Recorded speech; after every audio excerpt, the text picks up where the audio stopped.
Hey there, everyone. Welcome to our weekly roundup here at I Am Your Target Demographic. This is our way of kind of covering what's gone on this week, talking about things that you might want to talk about, movies, games, TV shows, things that are happening. So this week, we really only have two big things we're going to talk about. I'm going to start with talking about Black Adam. So we're going to do a spoiler-free section, which is my official review, how I ranked it. We're going to have a small spoiler discussion, which we'll warn you about. And then we're going to talk about a game 2-point campus, which I've put right now about maybe 50, 60 hours into. So I want to talk about that and see if that's up your alley. So let us begin. So in starting our discussion about Black Adam, let me start with maybe what my expectations were. This movie has been about 15 years in the making. People have been talking about this forever. Now, can it meet those expectations? No. But still, I walked out of the theater, spoiler free, thinking that was fine, but I'm excited for the future of those characters. I'm excited for Black Adam to show up again. I'm excited for the Justice Society to show up again. So I guess that's a good sign, right? That I want to see more of that. Did the movie work? Not always. In a nutshell, what I liked about it, I thought the action was really awesome. I thought it pushed the PG-13 rating to the limit. I thought The Rock is awesome as usual. Not as charismatic or charming, but a definite badass. I thought the Justice Society was really cool to see on screen, kind of characters we've never really seen in live action before, at least not on the big screen. But a downside was that we really didn't get context for who these people are, why they're doing this. They seem to be, this was like the first time that some of them had worked together. We don't really know how they got their powers, so there were a lot of things that I wish they had gone into, but when they're all combined into a movie like this, there's just not the time. So I'm excited to learn more about them and to see them show up again. I think it is interesting to maybe pursue another route that isn't the Justice League. That now it gives them options for, okay, let's try a different team up movie. Let's do something else. So I thought that really worked. Another thing that didn't work for me is there are some supporting characters, one of them including a kid, who kids don't usually work for me in these movies. This kid did not really know how to act. He was supposed to be the emotional heart of this film, and it felt hollow, and I didn't really feel anything. There was supposed to be a couple rousing moments, and nothing. And so I thought that whole side plot, the things involving that kid, did not really work. The movie also ends with a CGI-heavy fight involving a completely CGI villain, which reminded me very much of Wonder Woman, Suicide Squad, Justice League. And it just doesn't look good. Like these other movies, it felt very samey, it felt very similar, which is kind of disappointing. So ultimately, I landed on a 3 out of 5. I think there were some things that worked. I think there were some things that really didn't work, which kind of puts it about average for me.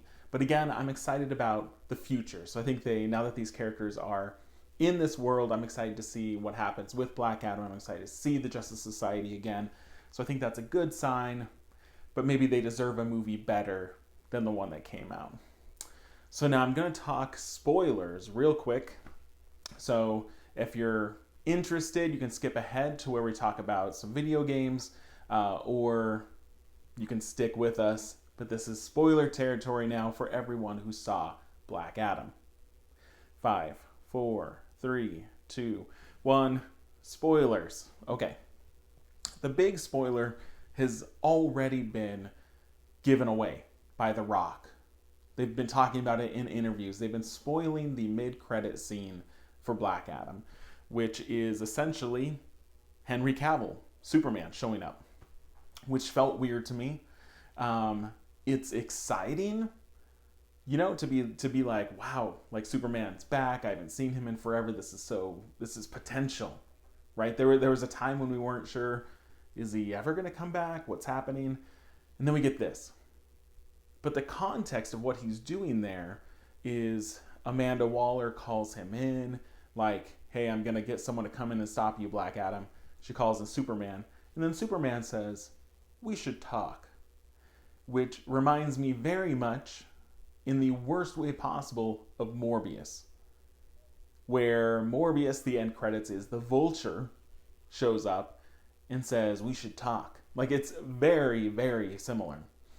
And so I wasn't sure, is Superman there to stop him? Are they teaming up? What is this? Like, it felt very much like a studio executive said, let's get Henry Cavill in there. That'll save this movie. Without really thinking about, why is he there? What's happening? It feels nonsensical, but the fanboy in me was very excited. But then when you start thinking about it, you're like, what? So that was very weird. Other spoilers for the rest of the movie. I thought Dr. Fate was really well done. Very hard to not compare to Doctor Strange, because some of the visual effects of how he does his magic and the different ways that he fights and combat looks very similar. But I thought it was really well done. I thought Pierce Brosnan was an inspired choice for that. The other Justice Society members I thought were fine. But again, we didn't really learn much about them. So Hawkman, you're like, is he, like, why can he do this? Does he really have wings? Like, what, like, who is this?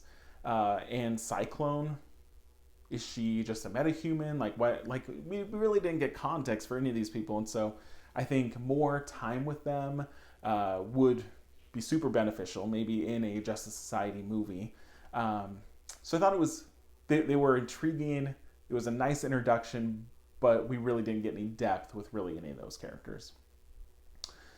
That's really, I mean, otherwise there's not much else to spoil.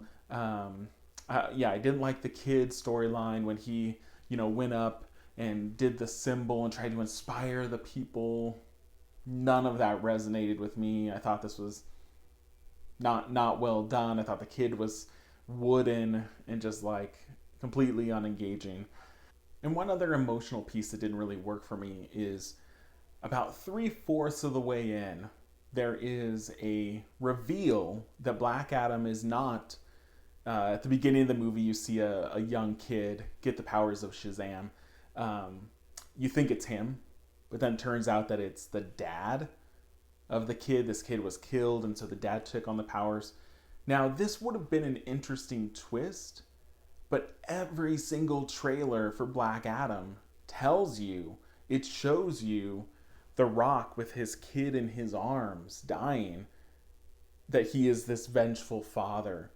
The trailers told us that. There was narration that said that. And so here, there's this kind of whole big mystery. They show the dad, but they don't show his face.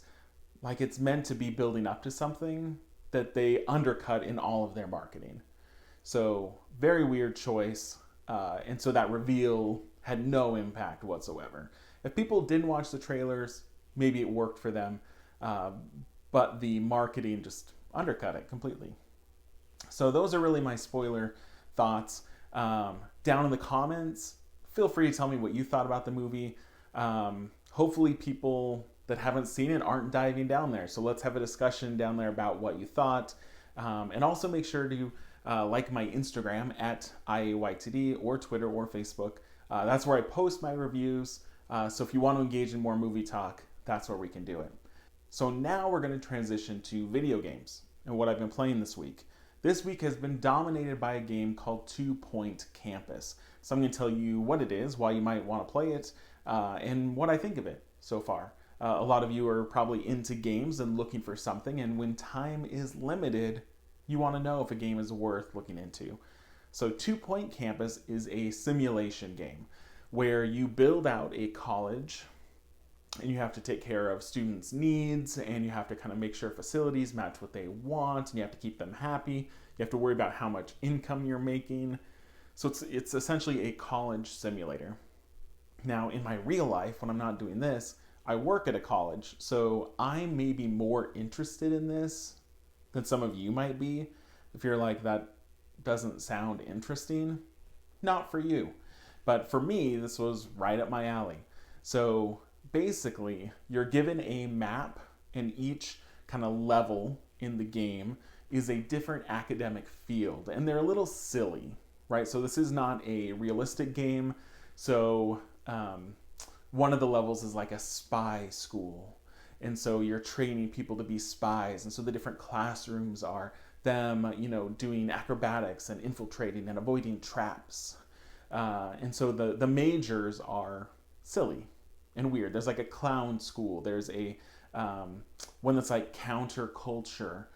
So there's different kind of funny majors that people can engage in.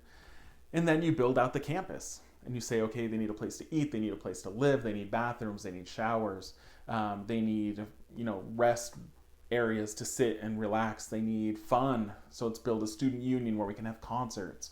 So with limited money, you have to decide what are the priorities, what are the orders that you build them, and then how do you kind of keep everyone happy? Oh no, this area is full of litter, and so we need to hire more janitors. How much are you paying them? How are you training and advancing them in their careers? So if you're into that sort of managing of things, it reminds me very much of when I was growing up. I was really into the Sim games. Not The Sims, but like Sim City, Sim Tower. I think there's like a Sim Farm. There were games where you had to manage a certain thing. Sim Tower is probably the most similar to this, where you would see blocks in this tower and you would have to put buildings and watch out for what they needed, things like that. So, is this for you? If that sounds interesting, give it a try, because I'm having a blast. I've put in a lot of time into this. I think it's really fun. I've 3-starred every level before moving on, so it can get a little difficult, but there's so many different ways you can approach things. I love building in games, and so this allows you to be creative and where do things go and decorating, and so you're picking which carpets and which posters go up. If that sounds interesting to you, I think this game does it really well. Part of me wishes that there was a version of this that was a little bit more realistic, that there was a kind of realistic looking, real majors, like something like that I'd be super into. But this is kind of a nice compromise because it's silly enough that it might be fun for people that don't care about running a college or university. So I'm having a blast. I'm not done with it yet. I'm going to put in some more time. And then, spoiler alert, for the next couple weeks, I am starting Gotham Knights, which just came out. It's getting really underwhelming reviews, and so we're going to see if it meets or surpasses those reviews that I've read so far. And so probably in a week or two, I'll give my thoughts on Gotham Knights. So if you've played 2 Point Campus, let me know down in the comments. Let me know if this sounds interesting to you. And next week, we'll be back with another roundup. This time we'll be talking about the season finale of House of the Dragon. We're going to be talking about the movie Ticket to Paradise with Julia Roberts and George Clooney. And I'll probably give some first impressions on Gotham Knights. So we'll see you next week, and thanks for watching.